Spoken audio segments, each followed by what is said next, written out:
पूर्वेऽपि कर्दमपराशरपाण्डुमुख्याः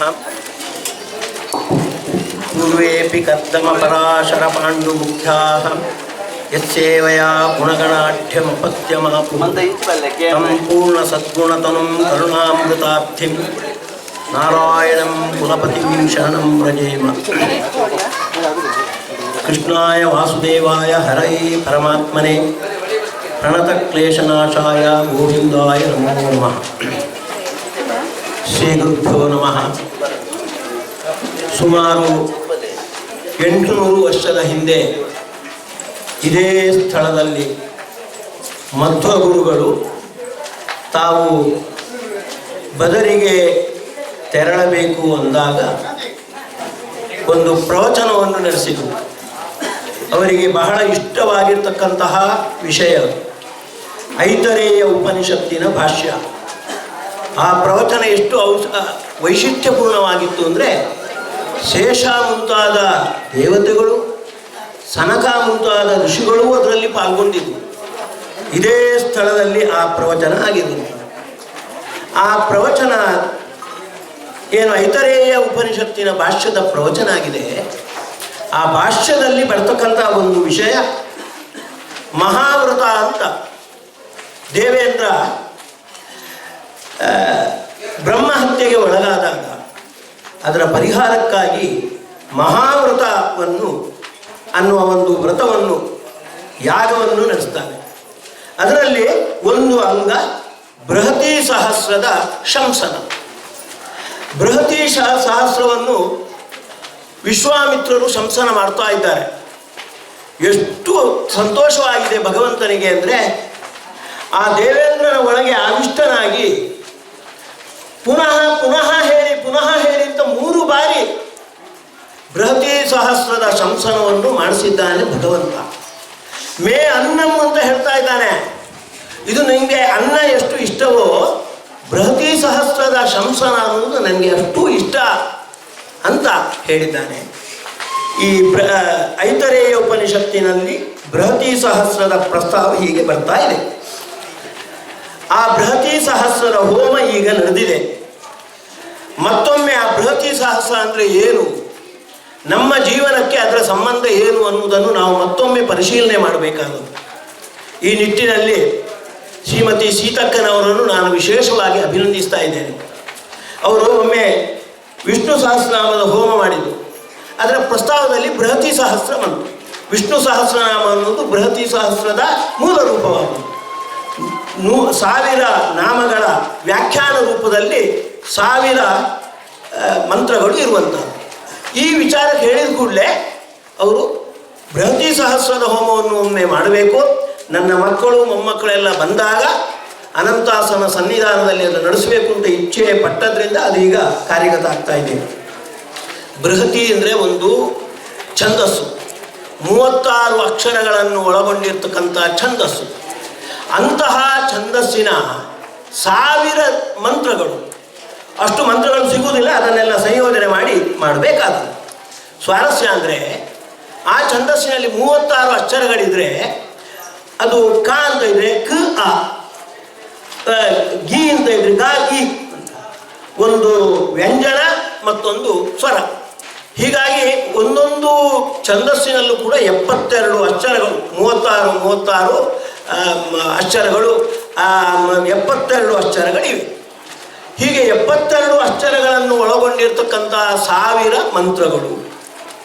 ಈ ಮಂತ್ರಗಳಿಂದ ಪ್ರತಿಪಾದ್ಯನಾದವು ಭಗವಂತ ಅಷ್ಟು ರೂಪಗಳಲ್ಲಿ. ಇದು ಒಟ್ಟು ಹಾಗಾದರೆ ಬೃಹತಿ ಸಹಸ್ರದಲ್ಲಿ ಎಷ್ಟು ಅಕ್ಷರಗಳಿವೆ ಅಂದರೆ 72,000 ಅಕ್ಷರಗಳು. 72,000 ಅಕ್ಷರಗಳಿಂದ ಭಗವಂತ 72,000 ರೂಪಗಳಿಂದ ಪ್ರತಿಪಾದ್ಯನಾಗಿದ್ದಾನೆ. ಅದೊಂದು ಲೀಲೆ. ಒಂದು ರೂಪದಿಂದ ಪ್ರತಿಪಾದ್ಯನಾಗಬಹುದಿತ್ತು, ಇಲ್ಲ, ಭಕ್ತರಿಗೆ ವಿಶೇಷವಾಗಿ ಅದರಲ್ಲಿ ವಿಶ್ವಾಸ ಬರಬೇಕು ಅನ್ನುವುದಕ್ಕಾಗಿ ಬೃಹತಿ ಸಹಸ್ರದಲ್ಲಿ ಒಳಗೊಂಡಿರ್ತಕ್ಕಂಥ 72,000 ಅಕ್ಷರಗಳೇನಿವೆ ಅವುಗಳಿಂದ ತಾನು 72,000 ರೂಪಗಳಿಂದ ಪ್ರತಿಪಾದ್ಯನಾಗಿದ್ದಾನೆ. ಸ್ವಾರಸ್ಯ ಅಂದರೆ, ಆ ರೂಪಗಳಿಗೂ ನಮಗೂ ನಿಕಟವಾದ ಸಂಪರ್ಕ ಇದೆ. ನಮ್ಮ ಜೀವನದಲ್ಲಿ 2 ಪದಾರ್ಥಗಳು ಬಹಳ ಮುಖ್ಯವಾಗಿರುವಂಥದ್ದು. ಒಂದು ನಮ್ಮ ದೇಹ, ಮತ್ತೊಂದು ನಮ್ಮ ಆಯುಷ. ನಮ್ಮ ದೇಹದಲ್ಲಿ 72,000 ನಾಡಿಗಳಿವೆ. ನೀವು ನಂಬ್ತಿರೋ ಇಲ್ವೋ ಗೊತ್ತಿಲ್ಲ. ಶಾಸ್ತ್ರಕಾರರು ಗುರುತಿಸಿದ್ದಾರೆ. 36,000 ಬಲಮಗ್ಗುಲಲ್ಲಿ, 36,000 ಎಡಮಗ್ಗುಲಲ್ಲಿ ಅಂತ ಒಟ್ಟು 72,000 ನಾಡಿಗಳು ಪ್ರತಿಯೊಬ್ಬರ ಶರೀರದಲ್ಲೂ ಇವೆ. ಆ ನಾಡಿಗಳು ನಮ್ಮ ಶರೀರದಲ್ಲಿ ಕಂಬದಂತೆ ಇರುವವುಗಳು. ಆ ನಾಡಿಗಳು ಗಟ್ಟಿಮುಟ್ಟಾಗಿದ್ದರೆ ಶರೀರ ಗಟ್ಟಿಮುಟ್ಟಾಗಿರುತ್ತೆ. ಸ್ವಾರಸ್ಯ ಅಂದರೆ ಆ 72,000 ನಾಡಿಗಳೇನಿವೆ, ಆ 72,000 ನಾಡಿಗಳಲ್ಲೂ ಅಲ್ಲಿ ಭಗವಂತ ಇದ್ದಾನೆ. 72,000 ರೂಪಗಳಿಂದ ಇದ್ದಾನೆ. ಆ ರೂಪಗಳನ್ನು ಪ್ರತಿಪಾದಿಸುವಂತಹದ್ದು ಬೃಹತಿ ಸಹಸ್ರದ 72,000 ಅಕ್ಷರಗಳಲ್ಲಿರುವ 72,000 ಅಕ್ಷರಗಳು. ಹಾಗೆ ನಮ್ಮ ಆಯುಷ್ಯ 100 ವರ್ಷ ಆಯುಷ್ಯ. 1 ವರ್ಷಕ್ಕೆ 360 ದಿನಗಳು. ಹೀಗೆ ಇಡೀ 100 ವರ್ಷದಲ್ಲಿ 36,000 ಹಗಲು, 36,000 ರಾತ್ರಿ, ಒಟ್ಟು 72,000 ಅವಧಿಗಳಾಗುತ್ತೆ. ಪ್ರತಿಯೊಬ್ಬ ಜೀವನದ 72,000 ಅವಧಿಗಳನ್ನು ಭಗವಂತ 72,000 ರೂಪಗಳಿಂದ ನಿಯಂತ್ರಿಸ್ತಾ ಇದ್ದಾನೆ. ಆ ರೂಪಗಳನ್ನು ಪ್ರತಿಪಾದಿಸುವಂತಹದ್ದೇ ಬೃಹತಿ ಸಹಸ್ರ. ಬೃಹತಿ ಸಹಸ್ರದ 72,000 ಅಕ್ಷರಗಳಿಂದ ಪ್ರತಿಪಾದ್ಯನಾದ ಭಗವಂತ ನಮ್ಮೆಲ್ಲರ ಜೀವನದ 100 ವರ್ಷದ 72,000 ಅವಧಿಗಳನ್ನು ನಿಯಂತ್ರಿಸ್ತಾ ಇರ್ತಾನೆ. ಹಾಗಾದರೆ ಅಂತಹ ಬೃಹತಿ ಸಹಸ್ರ ನಮ್ಮ ಜೀವನದ ಒಂದು ಜೀವನ ಶಾಸ್ತ್ರ. ಆಚಾರ್ಯರು ಎಷ್ಟು ಹೇಳ್ತಾರೆ ಅಂದರೆ, ಬೃಹತಿ ಸಹಸ್ರದ ಮಾಧ್ಯಮದಲ್ಲಿ ನೀವು ಆರಾಧನೆ ಮಾಡಿಬಿಟ್ರೆ ನಿಮ್ಮ ಜೀವನದ 100 ವರ್ಷವನ್ನು ನೀವು ಭಗವಂತನಿಗೆ ಸಾಧನೆ ಮಾಡಿ ಅದನ್ನು ಭಗವಂತನಿಗೆ ಅರ್ಪಣೆ ಮಾಡಿದಂತೆ ಆಗುತ್ತೆ. ಹಾಗಾಗಿ ಅಂತಹ ಒಂದು ದೊಡ್ಡ ಕಾರ್ಯಕ್ರಮ ಇಲ್ಲಿ ಈಗ ನಡೆದಿದೆ. ಅದೇ ಅದರ ಸಂಬಂಧವನ್ನು ನಾನು ಹೇಳಿರುವಂಥದ್ದು.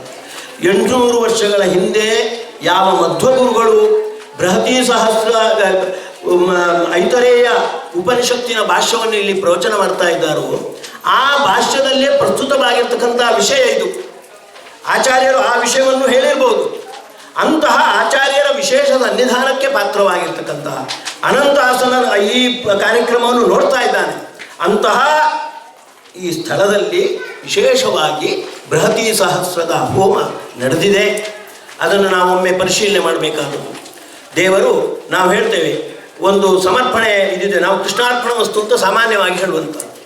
ಆದರೆ ಆಚಾರ್ಯರು ಹೇಳ್ತಾರೆ, ಒಂದು ಬ್ರಹ್ಮತರ್ಕದ ಮೂಲಕ ಹೇಳ್ತಾರೆ, ಅಷ್ಟು ಹೇಳಿದರೆ ಸಾಲದು, ಅದಕ್ಕೆ 3 ಅನುಸಂಧಾನದ ಅಂಶಗಳನ್ನು ಸೇರಿಸಬೇಕು. ಒಂದು, ನಾಹಂ ಕರ್ತ ಹರಿಕರ್ತ. ಸೀತಕ್ಕ ಮನಸ್ಸು ಮಾಡಿರ್ಬೋದು, ಮಕ್ಕಳು ಬೆಂಬಲ ಕೊಟ್ಟಿರ್ಬೋದು, ಆದರೆ ಅದನ್ನು ಪೂರ್ತಿ ಕಾರ್ಯಗತಗೊಳಿಸಲಿಕ್ಕೆ ನಮಗೆ ಸಾಮರ್ಥ್ಯ ಇಲ್ಲ. ಭಗವಂತನೇ ನಮ್ಮಲ್ಲಿ ಇದ್ದುಕೊಂಡು ಆ ಕಾರ್ಯಕ್ರಮವನ್ನು ಮಾಡಬೇಕಾದದ್ದು. ಹಾಗಾಗಿ ನಾವು ಕೃಷ್ಣಾರ್ಪಣೆ ಮಾಡುವಾಗ ನಮ್ಮ ಅನುಸಂಧಾನ ನಾಹಂ ಕರ್ತ ಹರಿಕರ್ತ. ನಾವೇನೋ ಸಂಕಲ್ಪ ಮಾಡಿದೆವು, ಇಚ್ಛೆ ಪಟ್ಟೆವು, ಆದರೆ ದೇವರು ನಮ್ಮಲ್ಲಿ ಇದ್ದುಕೊಂಡು ಅದನ್ನು ನಡೆಸಿದ್ದಾನೆ ಅನ್ನುವ ಅನುಸಂಧಾನ ಬೇಕಾದದ್ದು. ತತ್ಪೂಜಾ ಕರ್ಮ ಚಾಖಿಲಂ, ಇನ್ನೊಂದು ಅನುಸಂಧಾನ. ಬರೇ ಆಹುತಿ ಹಾಕುವುದು ಮಾತ್ರ ಪೂಜೆ ಅಲ್ಲ, ಅದಕ್ಕೆ ಸಂಬಂಧಪಟ್ಟು ಏನೇನಿದೆಯೋ ಅದೆಲ್ಲ ಭಗವಂತನ ಪೂಜೆಯ ವ್ಯಾಪ್ತಿಯಲ್ಲಿ ಬರುವಂಥದ್ದು. ನೀವು ವಿದೇಶದಲ್ಲಿ ಇರುವವರು ಅದಕ್ಕಾಗಿ ಇಲ್ಲಿ ಬರ್ತೀರಿ ಅಂದರೆ ಆ ಬರುವ ಒಂದು ಪ್ರಕ್ರಿಯೆ ಏನಿದೆ ಅದು ಕೂಡ ಭಗವಂತನ ಪೂಜೆಯಲ್ಲಿ ಸೇರುವಂಥದ್ದು. ಆ ಬ್ರಹ್ಮತರ್ಕ ಹೇಳ್ತಾ ಇದೆ, ತತ್ಪೂಜಾ ಕರ್ಮ ಚ ಅಖಿಲಂ, ಅಖಿಲಂ ಕರ್ಮ ತತ್ಪೂಜಾ. ನಾವಿನ್ನು ಮುಂದೆ ಆ ಪ್ರಸಾದವನ್ನು ಸ್ವೀಕಾರ ಮಾಡ್ತೇವೆ, ಅದು ಕೂಡ ಭಗವಂತನ ಪೂಜೆ. ಬೃಹತಿ ಸಹಸ್ರ ಮೂಲಕ ಏನು ಪೂಜೆ ನಡೆದಿದೆ ಆ ಪೂಜೆಯ ವ್ಯಾಪ್ತಿಯಲ್ಲಿ ಸೇರಿತು. ತಥಾಪಿ ಮತ್ಕೃತ ಪೂಜಾ ತತ್ಪ್ರಸಾದೇನ ನಾಣ್ಯತ. ಯೋಚಿಸಬೇಕಾದದ್ದು. ಸೀತಕ್ಕ ಯೋಚನೆ ಮಾಡಿ, ನಿಮ್ಮನ್ನು ಮಾಧ್ಯಮವಾಗಿಟ್ಟುಕೊಂಡು ದೇವರು ಈ ಸಾಧನೆಯನ್ನು ನಡೆಸಿದ್ದಾನೆ. ಎಷ್ಟೋ ಹಣವುಳ್ಳ ಎಷ್ಟೋ ವ್ಯಕ್ತಿಗಳಿದ್ದಾರೆ, ಆದರೆ ಬೃಹತಿ ಸಹಸ್ರ ಹೋಮ ಮಾಡಬೇಕು ಅಂತ ಯಾರಿಗೂ ಬಂದಿಲ್ಲ. ಆ ಬ್ರಹ್ಮತರ್ಕ ಹೇಳ್ತಿದ್ದೆ, ತತ್ಪೂಜಾ ಕರ್ಮ ಇದು ಏನು ಅಂದರೆ, ತಥಾಪಿ ಮತ್ಕೃತ ಪೂಜಾ ತತ್ಪ್ರಸಾದೇನ ನಾಣ್ಯತ. ಭಗವಂತ ಅನುಗ್ರಹ ಮಾಡಿದ್ರಿಂದ ನಿಮಗೆ ಆ ಇಚ್ಛೆ ಬಂತು, ನೀವು ಇಚ್ಛೆಯನ್ನು ಆ ಮಕ್ಕಳಲ್ಲಿ ತೋಡಿಕೊಂಡ್ರೆ ಆ ಮಕ್ಕಳು ಅದಕ್ಕೆ ಸ್ಪಂದಿಸಿದ್ದಾರೆ. ಇದರಲ್ಲಿ ಭಗವಂತಂದೇ ಪಾತ್ರ ಇರುವಂತಹದ್ದು. ಇದರ ಮುಖ್ಯ ಫಲ ಏನು ಅಂದರೆ, ಇಡೀ ನಮ್ಮ ಜೀವನವನ್ನು ಭಗವಂತನಿಗೆ ಸಮರ್ಪಣೆ ಮಾಡಿದಂತಾಗುತ್ತೆ.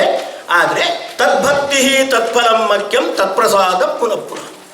ಭಗವಂತನಲ್ಲಿ ಇನ್ನಷ್ಟು ಭಕ್ತಿ ಬರಬೇಕು, ಅವನ ಅನುಗ್ರಹ ಬರಬೇಕು. ಅದು ಇದ್ದರೆ ಜೀವನದಲ್ಲಿ ಎಲ್ಲ ಸಿದ್ಧಿಸಿದಂತೆ. ಕರ್ಮನ್ಯಾಸೋ ಹರಾವೇವಂ ವಿಷ್ಣು ತೃಪ್ತಿ ಕರಸ್ಸದ. ಈ ರೀತಿ ಈ ಬೃಹತಿ ಸಹಸ್ರ ಹೋಮದ ಕರ್ತೃತ್ವ ನಮ್ಮದ್ದಲ್ಲ. ಇದರ ಎಲ್ಲ ಕರ್ಮಗಳು ದೇವರ ಪೂಜೆ ರೀತಿಯಿಂದ ನಡೆಯುವಂಥದ್ದು. ಇದರ ಫಲ ನಮಗೆ ದೇವರು ಆರೋಗ್ಯ ಕೊಡ್ತಾನೆ, ಸಾತ್ವಿಕ ಸಂಪತ್ತು ಕೊಡ್ತಾನೆ, ಯಶಸ್ಸು ಕೊಡ್ತಾನೆ, ಹಾಗೆ ಒಟ್ಟಿಗೆ ಇರಲಿಕ್ಕೆ ಬೇಕಾಗಿರ್ತಕ್ಕಂಥ ಬುದ್ಧಿ ಕೊಡ್ತಾನೆ. ಇದೆಲ್ಲ ಉಂಟು. ಮುಖ್ಯವಾಗಿ ಭಕ್ತಿ ಮತ್ತು ಅವನ ಅನುಗ್ರಹ, ಇದು ಫಲ. ಈ ಮೂರನ್ನು ನಾವು ಅಪೇಕ್ಷೆ ಪಟ್ಟರೆ ಇದು ಭಗವಂತನಿಗೆ ಮಾಡತಕ್ಕಂಥ ಕರ್ಮ ಸಮರ್ಪಣೆ ಅಂತ ಬ್ರಹ್ಮತರ್ಕ ಹೇಳ್ತಾ ಇದೆ. ಮಧ್ವ ಗುರುಗಳು ಅದನ್ನು ನಿರ್ದೇಶ ಮಾಡಿರುವಂಥದ್ದು.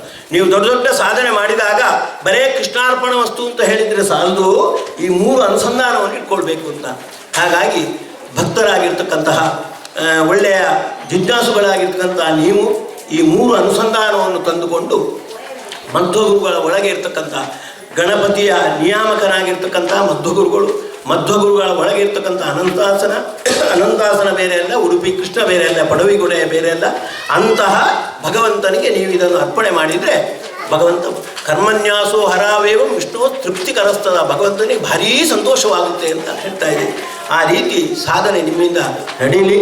ಈ ಬೃಹತಿ ಸಹಸ್ರದ ಹೋಮಕ್ಕೆ ಏನೇನು ಫಲ ಇದೆಯೋ ಮುಖ್ಯವಾಗಿ ಭಗವಂತನ ಭಕ್ತಿ, ಭಗವಂತನ ಅನುಗ್ರಹ, ಅದರ ಜೊತೆಗೆ ಆರೋಗ್ಯ ಇತ್ಯಾದಿ ಫಲಗಳು ಅದೆಲ್ಲ ಭಗವಂತ ದೊರಕಿಸಿಕೊಡಲಿ ಅಂತ ಈ ಸಂದರ್ಭದಲ್ಲಿ ದೇವರ ಹತ್ರ ಪ್ರಾರ್ಥನೆ ಮಾಡಿ ಮತ್ತೊಮ್ಮೆ ಸೀತಕ್ಕನನ್ನು ವಿಶೇಷವಾಗಿ ನಾನು ಅಭಿನಂದಿಸ್ತಾ ಇದ್ದೇನೆ. ನಿಮ್ಮ ಜೀವನದಲ್ಲಿ ಇನ್ನಷ್ಟು ಇಂತಹ ಕಾರ್ಯಕ್ರಮಗಳು ನಡೆಯುವಂತಾಗಬೇಕು. ಮಕ್ಕಳು ನಿಮಗೆ ಬೇಕಾದ ಪೂರ್ತಿ ಸಹಕಾರವನ್ನು ಕೊಟ್ಟು ನಿಮ್ಮಿಂದ ಪೂರ್ತಿ ಸಾಧನಾಮಯ ಜೀವನ ಆಗುವಂತಾಗಬೇಕು ಅಂತ ಮಧ್ವಾಂತರ್ಗತ ಆಗಿರ್ತಕ್ಕಂಥ ಅನಂತಾಸನ ಭಿನ್ನನಾಗಿರ್ತಕ್ಕಂಥ ಕೃಷ್ಣನಲ್ಲಿ ನಾನು ಕೇಳ್ತಾ ಇದ್ದೇನೆ. ಅಕ್ಷಯಂ ಕರ್ಮ ಯಸ್ಮಿನ್ ಪರೇ ಸ್ವರ್ಪಿತಂ ಪ್ರಕ್ಷಯಂ ಯಾಂತಿ ದುಃಖಾನಿ ಎನ್ನಾಮತಃ ಅಕ್ಷರೋ ಯೋಜನಃ ಸರ್ವದೈವಾಮೃತಃ ಕುಕ್ಷಿಗಂ ಯಸ್ಯ ವಿಶ್ವಂ ಸದಾಜಾದಿಕಂ ಪ್ರೀಣಯಾಮೋ ವಾಸುದೇವಂ ದೇವತಾಮಂಡಲ ಖಂಡಮಂಡಾನಂ ಪ್ರೀಣಯಾಮೋ ವಾಸುದೇವಂ ಶ್ರೀಕೃಷ್ಣಾರ್ಪಣಮಸ್ತು.